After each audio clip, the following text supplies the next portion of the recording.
Hi friends, मैंने आपको पिछली वीडियो में एक अपन ने बहुत इंपॉर्टेंट टॉपिक डिस्कस किया था रिलेटेड टू। हमने ये समझा था ना कि मतलब कौन सी ऑफिसर लेवल पोस्ट है कौन सी। तो मैं आज आपको एक सिंपल सा फंडा बताना चाह रहा हूँ कि जब ऑफिसर लेवल की पोस्ट इतनी कम आती है, काफ़ी कम होती है, लेस नंबर की पोस्ट होती है। ये आपने समझा था? नहीं समझा तो आप मेरा पिछला वीडियो जरूर देखिए, उसके बाद इसको देखिए तो आपको बहुत फ़ायदा मिलेगा।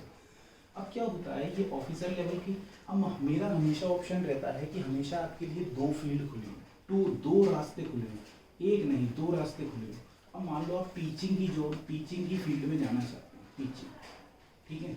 आप टीचिंग में या तो नेट देते हैं, और ये होता है हायर एजुकेशन लेवल पे, हायर एजुकेशन पे नेट होता है, स्कूल एजुकेशन पे अपना होता है सीटेट वगैरह, ठीक है ना। ये मैं आपको एक जस्ट ओवरव्यू दे रहा हूँ, इस बात को समझते रहिए बस। तो आप टीचिंग पे जाना चाहते हैं तो आप अपने दो रास्ते खुले रखिए। यहाँ पे पोस्ट आती है काफ़ी कम, मैंने आपको तब भी बताया, यहाँ पोस्ट होती है काफ़ी कम तो जरूरी, और पीएससी भी निकालती है तो काफ़ी टाइम फ्रेम बहुत लंबा रहता है। जैसे कभी 4 साल में वैकेंसी आई, कभी 5 साल में आई, तो ऐसे मतलब काफ़ी there is a huge time gap between the vacancy which are updated by the public service commission. So for our safety and backup options we should keep the school education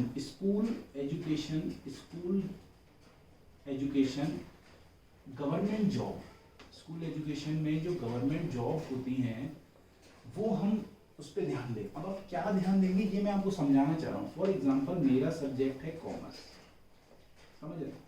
अब commerce है, या मैं commerce में देता हूँ net, national eligibility, और मैं eligible हो जाता हूँ असिस्टेंट प्रोफेसर की पोस्ट के लिए, पीएचडी के लिए, है ना। ये सब चीज़ों के लिए मैं एलिजिबल हो जाता हूँ और अपना एज अ कैरियर बना सकता हूँ college higher education.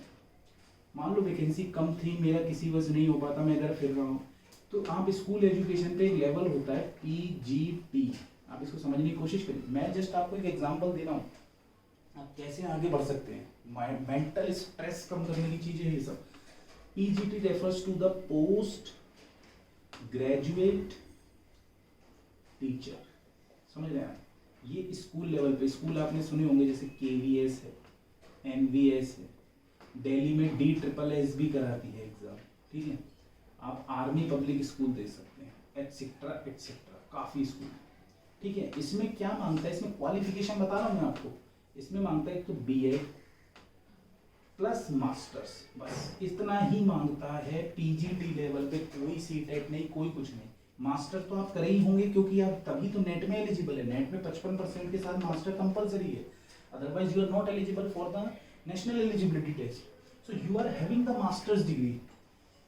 So my opinion is that अगर हम लोग ये कर लेते हैं तो हम लोग इधर एलिजिबल हो जाते हैं, at least to right the paper. मैं ये नहीं कहता कि आप ये छोड़ के यहाँ ज्वाइन करो, नहीं, आप पेपर तो दीजिए। नहीं होता, अब मैं आपको बताता हूँ, जैसे यहाँ पे मैंने आपको पिछली वीडियो में बताया था, ये यहाँ पे भर्ती होगी आपकी लेवल 10 पे। लेवल 10 पे मैंने ग्रेड पे बताया था 57,700 से 1,82,400। यहाँ आप क्वालिफाई करेंगे तो यहाँ आपकी लेवल 8 पे भर्ती हो रही है, तो कोई बहुत दिक्कत नहीं है। मतलब 47,600 से 1,51,100 की ये जॉब रहती है। तो इसमें आप अराउंड इन हैंड मान सकते हैं, टायर 1 सिटी में दिल्ली जैसी 73,000 आप अप्रॉक्स मान सकते हैं। यहाँ पर आप 85,000 लगभग मान सकते हैं। तो मेरे हिसाब से ये अमाउंट भी कम नहीं है अगर आप लोग, और मैं कहता हूँ मान लो आप दोनों एग्जाम दीजिए, आपका यहाँ हो जाता है, आप करिए जो। और इसके लिए तो आपने मान लो नेट निकाल लिया है तो आप एलिजिबल तो है ही ना। जैसे ये पेपर कोई परीक्षा ले, आप इधर अप्लाई करिए, तो एटलीस्ट आप जो आपका जो टाइम वेस्ट हो रहा था, जो इधर आप बैठे हुए थे आइडल, वो तो नहीं होगा ना। आप एटलीस्ट पेपर तो लिखेंगे। और जो ये वैकेंसीज हैं ये थोड़ी फ्रीक्वेंट आती हैं, क्यों? क्योंकि केवीएस अपने हिंदुस्तान में बहुत सारे हैं, एनवीएस अपने बहुत सारे हैं, दिल्ली के कॉलेज बहुत सारे हैं, आर्मी के कॉलेज स्कूल्स बहुत सारे, करेक्ट मैं से स्कूल्स में कह रहा हूँ यहाँ पे, ये काफ़ी सारे हैं। तो आपको यहाँ पे वैकेंसीज देखने को मिलती हैं on the regular basis, but यहाँ पे हम रेगुलर बेसिस पे वैकेंसी नहीं देख सकते।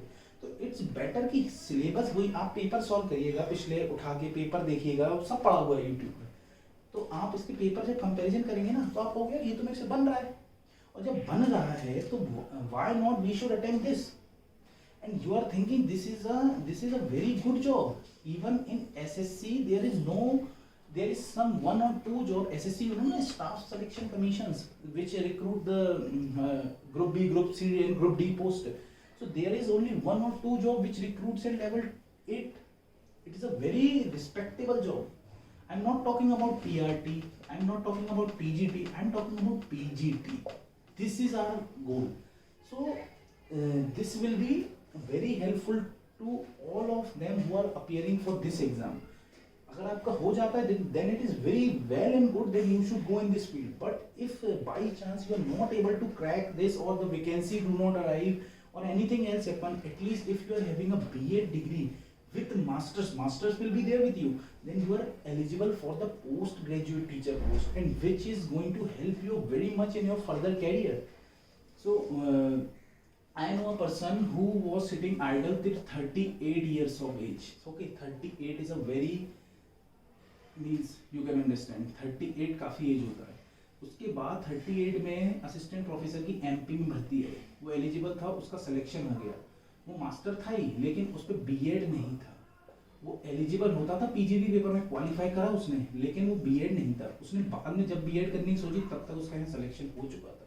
तो आप बताइए, ये 38 तक, मान लो कोई 25 में ही B.Ed करके यहाँ PGD पे लग जाता है, तो तब तक जब 25 से 38 मतलब लगभग 13 साल, 13 ईयर्स पे उसकी सैलरी अप्रॉक्स हो रही होगी 1,20,000 के आसपास मंथली 38 ईयर्स में. तो ये आपको ज़्यादा बेहतर लगता है या ये ऑप्शन लगता है कि हम इसके लिए बैठे रहें? तो मैं आपको सिर्फ एक राय दे रहा हूँ. मेरा काम है, जो मुझे नॉलेज है, जिस बेस पे मेरे को नॉलेज है, मैं उस हिसाब से मैंने आपके सामने ये चीज़ समझाई. करना ना करना आपके ऊपर है, ठीक है ना. तो I think I've made everything very much clear.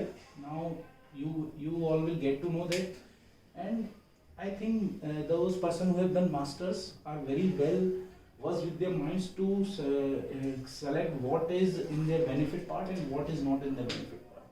So you can decide. Okay. Thank you. We'll meet in the next video. Okay. Thank you very much.